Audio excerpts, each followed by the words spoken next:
President. Senator from Georgia. Mr. President, I'm proud to stand on the Senate floor today with my colleagues, Senator Klobuchar and Senator Merkley, in support of the new Freedom to Vote Act that we just introduced. And I want to talk about why it is so important, urgent, that Congress act right now to protect the sacred right to vote that is under assault across our nation. But first, I want to thank my friends who worked with me to get us to this point. Senators Klobuchar, who's worked on this issue for so long, Senator Merkley also, Senator Manchin, and Senators Schumer, Padilla, Kaine, King, and Tester. Our work is a testament to Democrats' commitment to protecting access to the ballot box for every eligible voter. I think it's important to remind us that we were blocked from debating this issue in June. It bears repeating so that the American people understand that that's what got stopped in June. Not the actual bill, but the ability to debate the bill on the Senate floor. But I'm proud that our group was able to come together. We decided that we were not about to let this fight to protect voting rights die in this Congress. That passing voting rights is the most important thing we can do in this Congress. Because if we're going to lengthen and strengthen the cords of our democracy, that won't just happen. We will have to work for it. We will have to fight for it. We will have to stand up for it. And that's what we intend to do. And that's why we worked on this bill through the negotiations on the bipartisan infrastructure deal. That work is very important. I've often said regarding our infrastructure work that America needs a home improvement project, that work is not only an infrastructure bill, it's a jobs bill, desperately needed.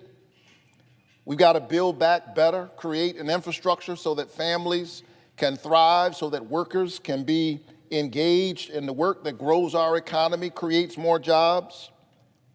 But even while that work was going forth during the August recess, we were focused on writing this bill. The Freedom to Vote Act will improve access to the ballot for all eligible Americans by setting national standards for absentee voting, early voting, and in-person voting. It will make sure that the drop box is available for workers. It will enable the work that is so necessary to strengthen our democracy. This bill will end partisan gerrymandering, yet another way in which the voices of ordinary people are squeezed out of their democracy. And it will advance common sense reforms to secure our elections.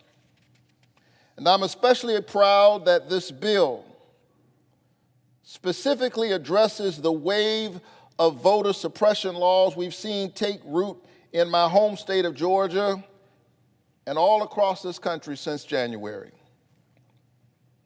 What kind of Congress would we be if we did not respond to all of these voter suppression bills that are mushrooming all over the country? A violent insurrection on this very Capitol driven by the big lie, metastasized into a kind of voter suppression cancer all across the body politic. This is our moment, and this is the work that we must do. And so I'm proud that this bill includes provisions from my Preventing Election Subversion Act that will prevent what we're seeing in places like Fulton County, Georgia right now, where partisan actors will interfere with the work of local officials, taking over the election, subverting the will of the people, even while the votes are still being cast. It will also prevent a neighbor from leveraging baseless challenges to a voter's ability to cast a ballot and have it counted. Imagine that. And that's one of the provisions in SB 202 down in Georgia. Your neighbor can decide to challenge countless numbers of people and their right and legitimacy in casting their ballot. Tie up the whole system with these kinds of baseless accusations. How will it be possible to certify any election? And so, simply put, the Freedom to Vote Act is all about securing our elections and making the ballot box accessible so that every eligible American can exercise that basic right, the right to vote, no matter where they live. And so as we do this work, as challenging as it is, as disappointing as it was to have our beloved colleagues on the other side of the aisle block debate, I'm not discouraged in this moment. I am encouraged by the voices and the legacy of those who committed to the idea of freedom. John Lewis was my parishioner. And although he has transitioned to eternity, his voice still echoes in the halls of this Congress. Every member of this chamber ought to be able to get behind voting rights. It's the only reason we're here in the first place. And so I hope my colleagues on both sides of the aisle will co-sponsor and support the Freedom to Vote Act. And I look forward to talking with Democrats and Republicans about how we can get this done while we continue working on economic and infrastructure packages. Because, Mr. President, we have to walk and chew gum at the same time. We have to repair our country's infrastructure, but we also have to protect and repair the infrastructure of our democracy. It's not either or, it's both and.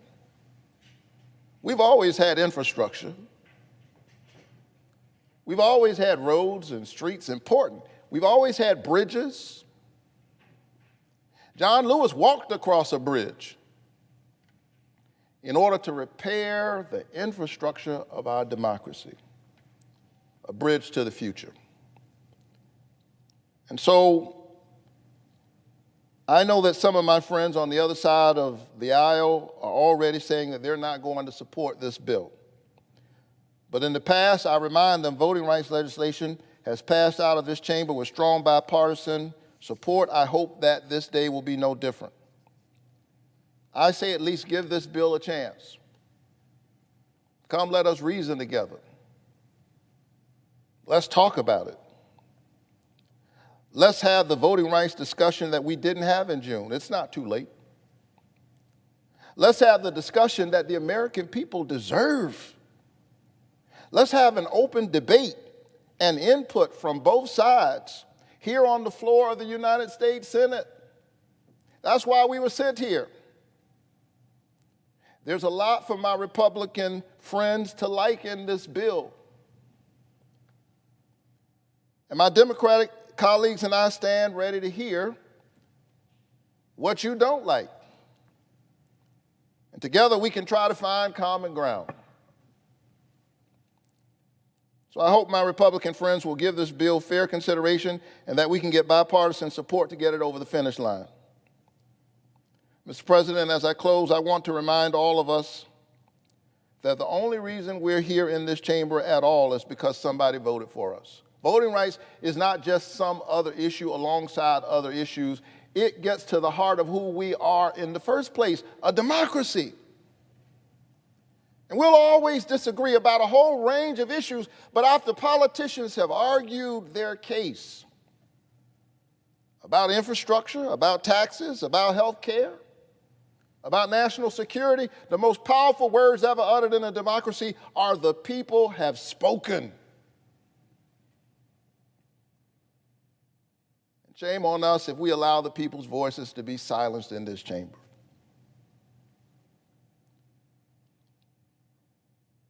Voting rights are preservative of all other rights.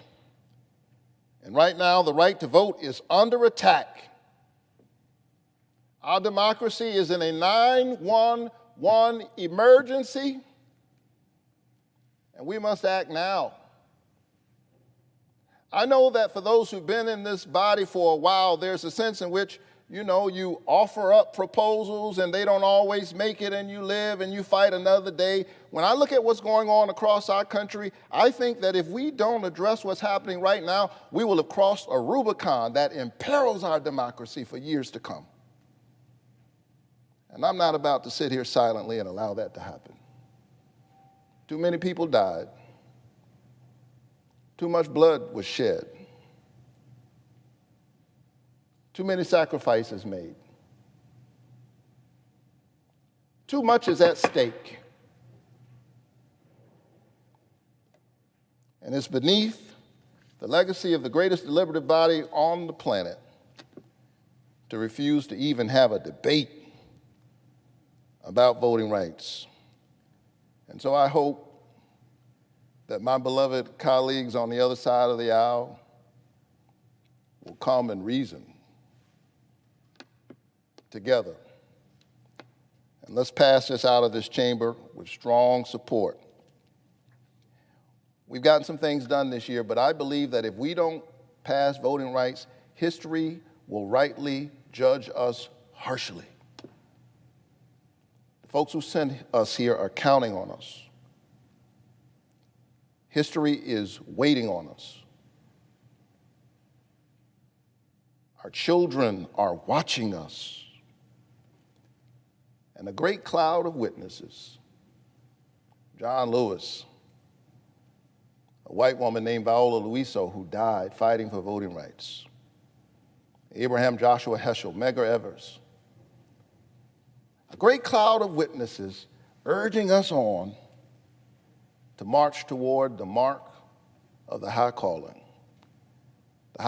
of our democratic ideals, a nation where every voice is heard and every vote counts. Mr. President, I yield the floor.